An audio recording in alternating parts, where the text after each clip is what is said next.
पण स्वामीच्या कार्यातून कधी माघार घेतली नाही, त्यामध्ये कसली कसर ठेवली नाही, प्रामाणिकपणे कार्य केलं. म्हणून आज हे हिंदवी स्वराज्य आपल्याला त्या ठिकाणी उपभोगायला मिळत आहे. म्हणून तुकोबाराय सांगतात, अरे तुम्ही जर तुमच्या वाटेला आलेलं काम जर प्रामाणिकपणे करत असाल ना, तर तुम्हाला वेगळी पूजा करायची गरज नाही. स्वामी काज पुढची भक्ती सांगितली, गुरु भक्ती.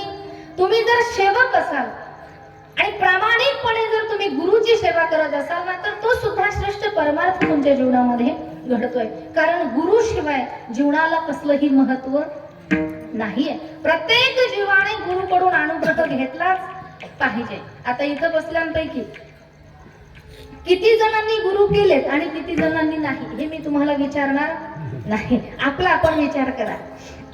कारण खरा जन्म आपला त्या दिवशी होतो ज्या दिवशी आपण गुरुकडून अनुग्रह घेतो. हे मी मनाने सांगत नाही. 1400 वर्षाचे होते चांगदेव महाराज, 1400 वर्षाचे. पण ज्या दिवशी मुक्ताबाईचं दर्शन झालं आणि ज्या दिवशी मुक्ताबाई गुरु रूपाने मिळाली ना, त्या दिवशीचे चांगदेव महाराजांचे बोल आहे.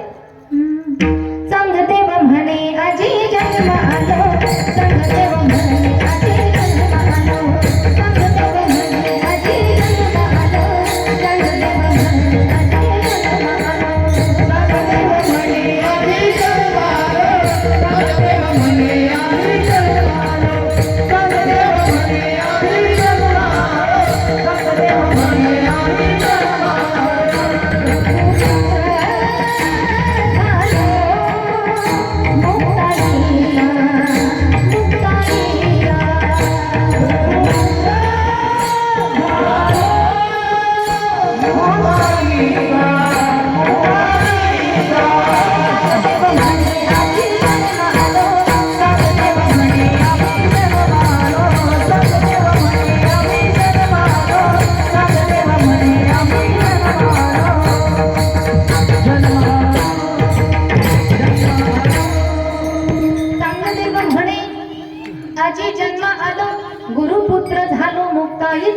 चांगदेव महाराज सांगतात, खऱ्या अर्थाने माझा जन्म 1400 वर्षापूर्वी झालाच नाही, तर मी आज जन्माला आलो. कारण आज खऱ्या अर्थाने गुरुपुत्र झालो मुक्ताईचा. मुक्ताबाई, ती 5 वर्षाची मुक्ताबाई मला गुरु रूपाने मिळाली, म्हणून माझा जन्म कधी झाला? आज झाला. म्हणून प्रत्येक जीवाने गुरु हा केलाच पाहिजे आणि जीवनात गुरुची सेवा घडलीच पाहिजे. कारण ज्याच्यावरती गुरुची कृपा असते ना, त्याला जीवनात कशाचीही भीती नाही. गुरु मेहरबान तो चेला पहलवान. विठ्ठला विठ्ठला.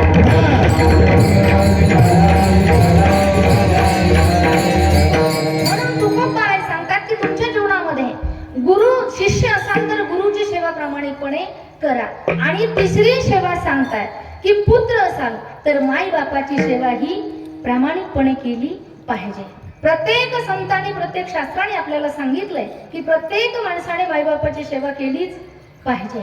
पण तीच आपल्याला नकोशी वाटते. खरा परमार्थ जो जीवनातला आहे, तो खरा परमार्थ आपण करत नाही.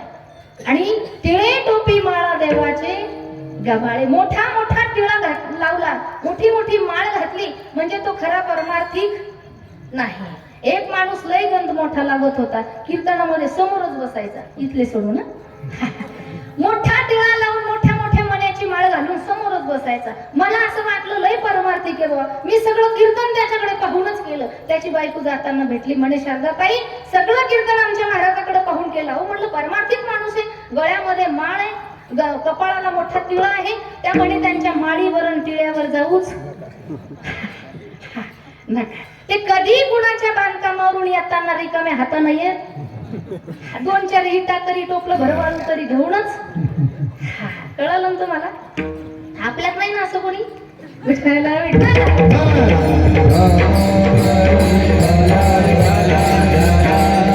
खरा परमार्थ तो आहे की आपल्या वाट्याला आलेलं, आपण जर पुत्र असला तर आपण माईबापाची सेवा ही केलीच पाहिजे.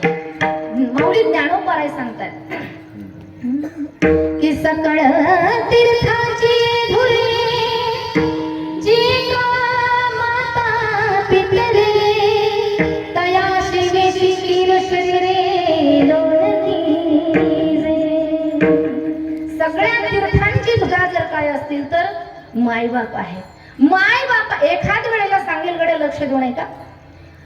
भगवान परमात्म्याची सेवा केल्यानंतर मायबाप भेटतील की नाही सांगता येत नाही.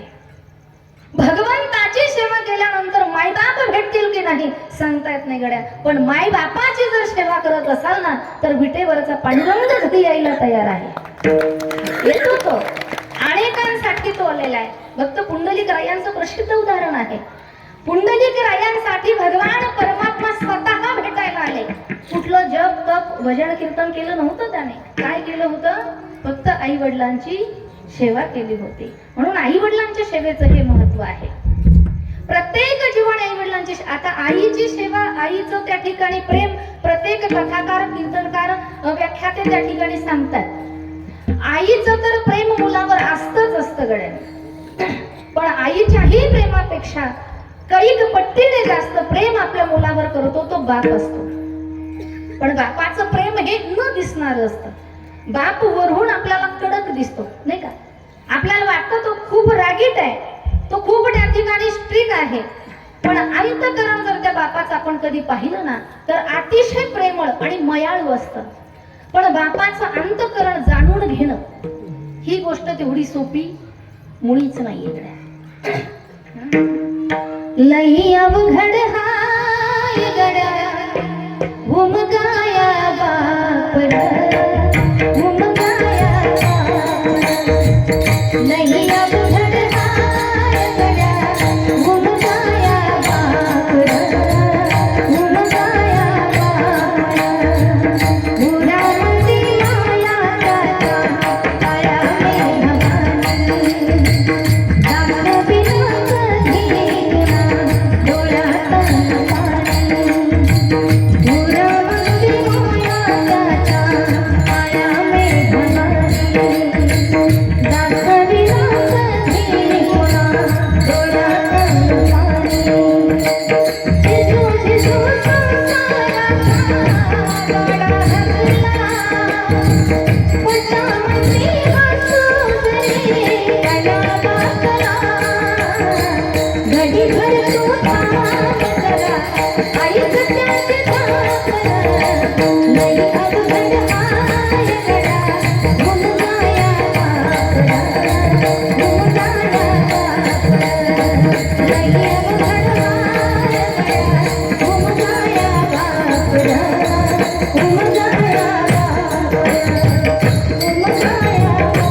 बापाचं अंतःकरण कळून घेणं ही गोष्ट तेवढी सोपी नाहीये.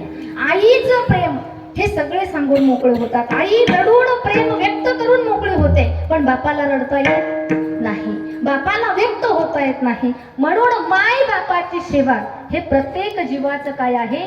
कर्तव्य आहे. विठ्ठल विठ्ठल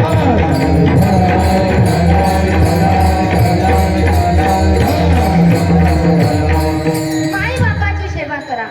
आणि जर पत्नी असाल, गुरु तुकोबराय अनेक उदाहरणं देतात बरं का.